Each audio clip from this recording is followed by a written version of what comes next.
आज की कहानी का शीर्षक सम्मान क्यों जरूरी है।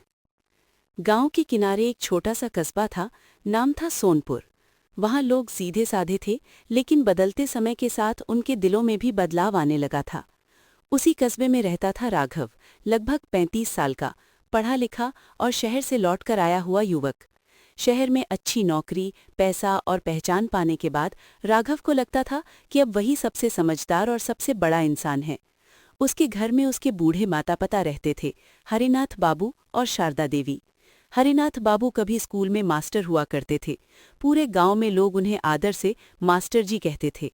सम्मान उनके चेहरे से झलकता था, लेकिन उम्र और बीमारी ने अब उनकी आवाज को धीमा और कदमों को कमजोर कर दिया था। शहर से लौटने के बाद राघव का व्यवहार बदल गया था। वो पिता की बातों को टाल देता, माँ की सलाह पर हंस देता और गांव के लोगों से बात करते समय उसकी आवाज में घमंड झलकता। अगर कोई बुजुर्ग कुछ समझाने की कोशिश करता तो वो कह देता, अब जमाना बदल गया है, आपको क्या पता। एक दिन हरिनाथ बाबू ने बस इतना कहा, बेटा, पैसे से बड़ा इंसान बनता है, लेकिन सम्मान से बड़ा इंसान पहचाना जाता है। राघव मुस्कुराया और बोला, आज के समय में सम्मान से पेट नहीं भरता बाबा। हरिनाथ बाबू चुप हो गए। कभी कभी चुप्पी सबसे बड़ा दर्द होती है। गांव में एक गरीब मजदूर था, मंगलू। राघव के नए बने घर में वो रोज काम करने आता था।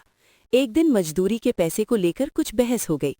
मंगलू ने विनम्रता से कहा, साहब पूरे पैसे दे दीजिए, बच्चों की फीस भरनी है। राघव झल्ला गया, काम ढंग से नहीं करते और पैसे पूरे चाहिए, बाहर निकलो यहां से। ये सब हरिनाथ बाबू ने देख लिया। उन्होंने धीमी आवाज में कहा, बेटा, मेहनत करने वाले का अपमान मत करो। राघव गुस्से में बोला, आप हर किसी के पक्ष में क्यों खड़े हो जाते हैं। उस दिन मंगलू की आंखों में जो अपमान था वो किसी ने नहीं देखा सिवाय हरिनाथ बाबू के। कुछ महीनों बाद राघव को शहर से एक बड़ा प्रोजेक्ट मिला। सब कुछ बढ़िया चल रहा था, लेकिन एक दिन अचानक सब बदल गया। उसका पार्टनर उसे धोखा देकर सारा पैसा लेकर भाग गया। न नौकरी रही, न पैसा, न पहचान। जब राघव शहर गया मदद मांगने, तो वही लोग जिनसे वो कभी अकड़ में बात करता था अब उसे पहचानने से भी मना करने लगे। एक जगह उसने हाथ जोड़कर कहा, थोड़ी मदद कर दीजिए। सामने वाले ने कहा, पहले जब हमसे बात करते थे तब इतना घमंड क्यों था। राघव पहली बार समझ रहा था, पैसा चला जाता है, लेकिन सम्मान चला जाए तो इंसान अकेला रह जाता है। टूटा हुआ राघव गांव लौटा। घर के आंगन में वही पुरानी चारपाई थी और उस पर बैठे थे हरिनाथ बाबू, पहले से और कमजोर। राघव उनके पैरों में बैठ गया। आवाज भर्रा गई, बाबा, मुझसे बहुत बड़ी गलती हो गई। हरिनाथ बाबू ने कांपते हाथ से उसके सिर पर हाथ रखा और कहा, गलती सब करते हैं बेटा, लेकिन जो सम्मान सीख ले वही बड़ा होता है। उस दिन राघव की आंखें खुली। अब राघव बदल गया था। वो मजदूरों से आदर से बात करता, बुजुर्गों की बात ध्यान से सुनता और माँ बाप के सामने झुक कर बैठता। एक दिन उसने मंगलू को बुलाया और कहा, भैया, उस दिन मैंने आपको अपमानित किया था, माफ कर दीजिए।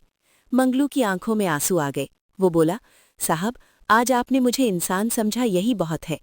कुछ समय बाद हरिनाथ बाबू इस दुनिया से चले गए। उनकी अंतिम यात्रा में पूरा गांव उमड़ पड़ा। हर किसी की जुबान पर एक ही बात थी, मास्टर जी ने हमें सम्मान करना सिखाया। राघव चुपचाप खड़ा था। उसकी आंखों से आंसू बह रहे थे, लेकिन दिल में एक साफ समझ थी।